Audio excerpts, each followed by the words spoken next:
Om Swastiastu, perkenalkan kami dari kelompok 6 akan membawakan materi yang berjudul risiko audit. Yang pertama, saya akan di sini nama saya Ibnu Gede Wismandi Putra akan menjelaskan tentang risiko audit.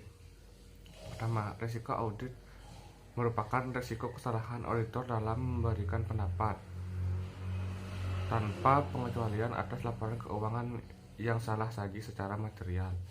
Risiko bisnis merupakan risiko di mana auditor akan menderita kerugian atau merugikan dalam melakukan praktik profesinya akibat proses pengadilan atau penolakan publik dalam hubungannya dengan audit. Pengguna laporan keuangan merupakan unsur utama dalam risiko bisnis. Untuk menentukan tingkat kepastian yang diperlukan, auditor terlebih dahulu harus mengidentifikasi pengguna potensial laporan keuangan. Jumlah pengguna laporan keuangan yang lebih besar akan meningkatkan risiko bisnis dan dapat meningkatkan tingkat kepastian yang diinginkan auditor. Selanjutnya, menurut SA Seksi 312 PSA nomor 25 yang dikutip oleh Sukrisno Agus tahun 2004, risiko audit adalah risiko yang timbul karena auditor tanpa disadari memodifikasi pendapatnya sebagaimana mestinya atas suatu laporan keuangan yang mengandung salah saji material. Selanjutnya akan dijelaskan oleh teman saya. Perkenalkan, nama saya Imandi Ivan Mardadinata, NPM 1833121268. Baik, di sini saya akan melanjutkan presentasi dari teman saya tentang risiko auditor.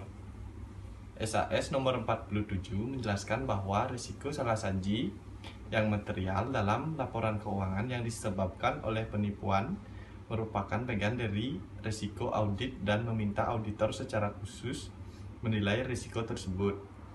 Audit tidak menjamin bahwa laporan keuangan telah bebas dari salah saji material. Maka terdapat beberapa derajat risiko bahwa laporan keuangan mengandung salah saji yang tidak terdeteksi oleh auditor. Dengan demikian, dalam perencanaan pekerjaannya, auditor harus mempertimbangkan risiko audit tersebut. Baik, sekian yang dapat saya sampaikan. Materi yang selanjutnya akan dilanjutkan oleh teman saya.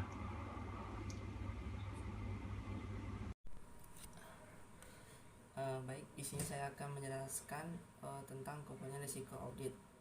Menurut SAS nomor 47 terdapat 3 bentuk komponen risiko audit. Di sini saya akan menjelaskan komponen yang pertama, yakni risiko bawaan atau interest risk.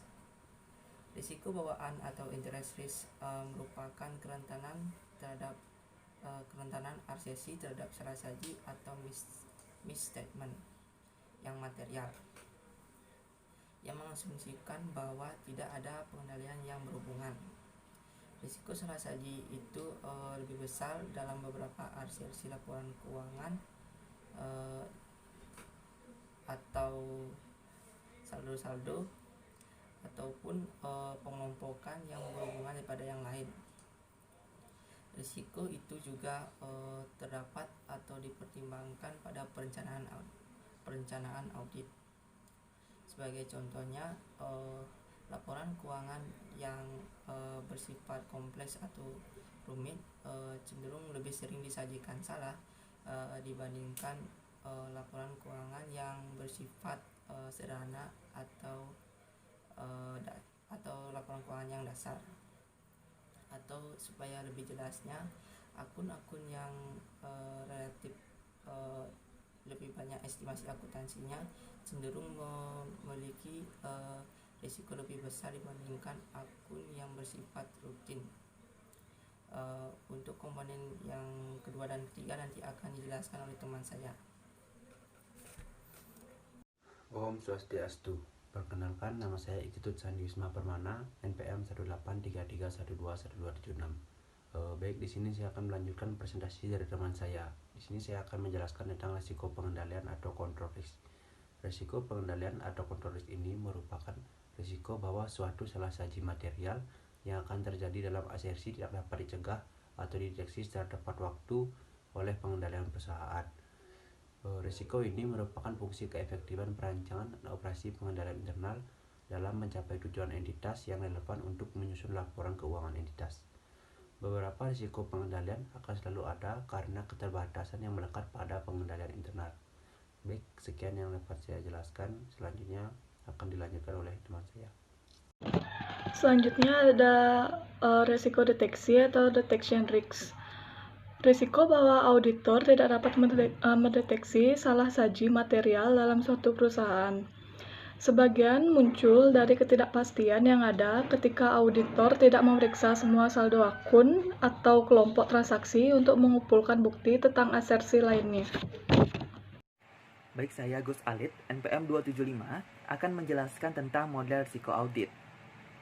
Model risiko audit artinya mengekspresikan hubungan antara komponen-komponen risiko audit sebagai berikut. AR sama dengan IR dikali CR dikali DR. Yang dimana untuk mencari risiko audit, risiko bawaan dikali dengan risiko pengendali dikali dengan risiko deteksi. Itu arti dari bahasa Inggris tersebut. Berikut adalah contoh dari penggunaan risiko audit. Diketahui AR 5%, IR 75%, dan CR 50%. Nah, yang ditanyakan adalah DR, deteksi risiko.